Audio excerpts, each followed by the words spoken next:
Hello everyone, সবাইরে মকর সংক্রান্তির অনেক অনেক শুভেচ্ছা ও ভালোবাসা। সবাই কেমন আছেন? আশা করি সবাই ভালো আছেন। আমিও মোটামুটি ভালো আছি, বেশি ভালো না। তো 2-3 দিন আগে স্টোরিতে আমি একটা আমার ছবি পোস্ট করছিলাম, স্টোরি লাগাইছিলাম, পা কাটছিল এটার। তো এখানে 3,500-4,000 মানুষ এটা স্টোরি সিন করছে। তার মাঝে অধিকাংশ মানুষ আমাকে জিজ্ঞেস করছে যে দিদিভাই তোমার কি হয়েছে, বোন তোমার কি হয়েছে, কেমনে পা কাটছে, বা সবাই জিজ্ঞেস করছে। সব থেকে বেশি ভালো লাগছে যে তোমরা এতদিন থেকে ফেসবুকে আছো, কোনোদিন এরকম কোনো পোস্ট আমিও করছি না বা তোমরা কোনো রেসপন্স করছো না, কিন্তু এই 3,500-4,000 মানুষ যে আমার জিজ্ঞেস করছে যে দিদিভাই কিতে হয়েছে তোমার, কি হয়েছে, কেমনে কাটছে, কৌ দিদিভাই, এত মেসেজ করছে। বিশ্বাস করো আমার খুব খুব খুব বেশি আমার ভালো লাগছে, খুশি হয়েছি। যাক, জিজ্ঞেস তো করছে, জানুক না জানুক, জানার তো চেষ্টা করছে। আমার খুব ভালো লাগছে। তো সব থেকে বড় কথা হলো আমি তো সবাই ইনবক্সে গিয়ে তো মানুষে রিপ্লাই করা সম্ভব না, এলে কইতাছি। তো প্রায় অনেকে আছে, আজকেও মেসেজ করছে, গতকালকেও মেসেজ করছে, দিদি ভাই কি তো হয়েছে কইলা না, তার লেগে ভিডিওটা আমি কিতা কইতাম, ওখানে আমার হাসি উঠতেছে, ওই মুহূর্তে কিন্তু একটুকু হাসি উঠছে না। এখন তো সংক্রান্তির সময় অনেক কাজ থাকে ঘরে, তো মহিলারা তো, ঘরের বউরার মহিলারও অনেক কাজ থাকে। আমি সোফার মধ্যে উঠছিলাম যে কোনো একটা কাজে দিনের বেলা, তখনই আমার আমার বাবাই বা আমার হাজবেন্ড কেউ ঘরে আসিল না। আর ঠিক সোফার নিচে একটা কাঁচের টি টেবিল আছিল, সোফাটার সাইডে রাখা। আমি সোফাটাতে উঠটা সার্জাটার মধ্যে একটা জিনিস দেখতেছি। একটা জিনিস কি, তা একটা ইঁদুর এখানে মারা গেছে। তো ইঁদুরটা যে ফিনিশ হইছে এটা দেখতেছি আর কি। এটা তো নামাইতে হবে, প্রচন্ড গন্ধ করতেছে। দাঁড়াইয়া আমি সোফার আতার মধ্যে পা দিয়া, সিঙ্গেল সোফা দাঁড়াইয়া দেখতেছি, আর হঠাৎ করে ফাও স্লিপ কইরা আমি টি টেবিলের উপরে পড়ে যাই। টি টেবিলের উপরে আসলো গ্লাস দেওয়া, গ্লাস ভাঙ্গা আমি ভিতরে ঢুকেছি।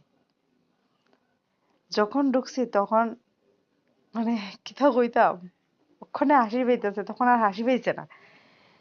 এরপরে তাড়াতাড়ি করে আমার মানে বাড়ির যারা আছে সবাই দৌড়ে আইছে, এসে এখান থেকে কুলো কইরা মানে বাইর করছে বাইরে।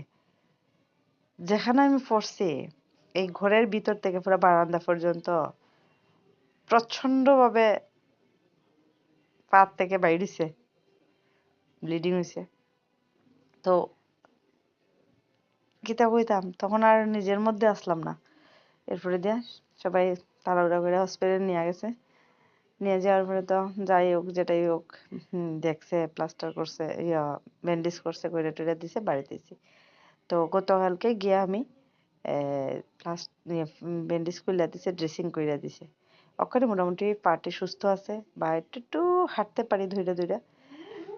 তো তোমরা যে সবাই জিজ্ঞেস করছো, এটাই হলো কারণ কেমনে হয়েছে, কিতে হয়েছে, বা তোমরা সবাই প্রার্থনা করো যাতে খুব তাড়াতাড়ি আমি সুস্থ হই, দুটা পা দিয়ে ঠিকঠাক মতো আগের মতো হাঁটতে পারি, দৌড়াইতে পারি। আমি তোমরা যে, আমার সব থেকে কোনটা ভালো লাগছে জানো, তোমরা যে জিজ্ঞেস করছো সবাই, মানে খিতে হইছে জানার চেষ্টা করছো, আমার খুব বেশি ভালো লাগছে।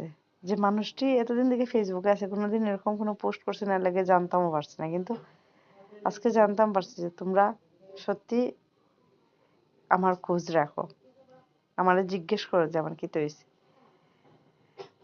মানে কয় না রে, ফেসবুকে যেমন নেগেটিভ মেন্টালিটির মানুষ থাকে, সেমন পজিটিভ মেন্টালিটিরও মানুষ আছে। ভালো মানুষ যেমন আছে, খারাপ মানুষও তেমন আছে।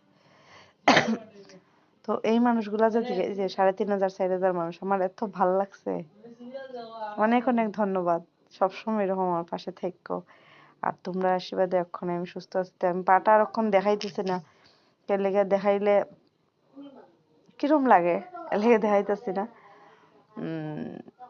তো পুরাপুরি যখন সুস্থ হইব, পুরাপুরি ঠিকঠাক হইব, আমি তোমরা দেখাইব। তো চলো, সবাই ভালো থেকো, সুস্থ থেকো, আর সবাই খুব সাবধানে কাজ করো। আজ আমার লাইফের মানে এটা খুব বড় একটা এক্সপিরিয়েন্স আসলো। আমি কোনোদিন এরকম ছোটবেলা থেকে এত বড় হয়েছে এরকম কোনো ঘটনা আমার চোখের সামনে হয়েছে না। মানে আধা বালতি বাইরেছে, ব্লাড, মানে কি অবস্থা। আমার ছোট থেকে এতটুকু বড় হয়েছে, এতটুকু বয়স হয়েছে, আজ প্রথমবার এরকম দেখছি। তো ও সাবধানে সবাই দেখো, আমারও এখন থেকে সাবধানে থাকবো, বুঝছি। তো ঠিক আছে, অক্ষণে অক্ষণের মতো টাটা, সবাই ভালো থাকো।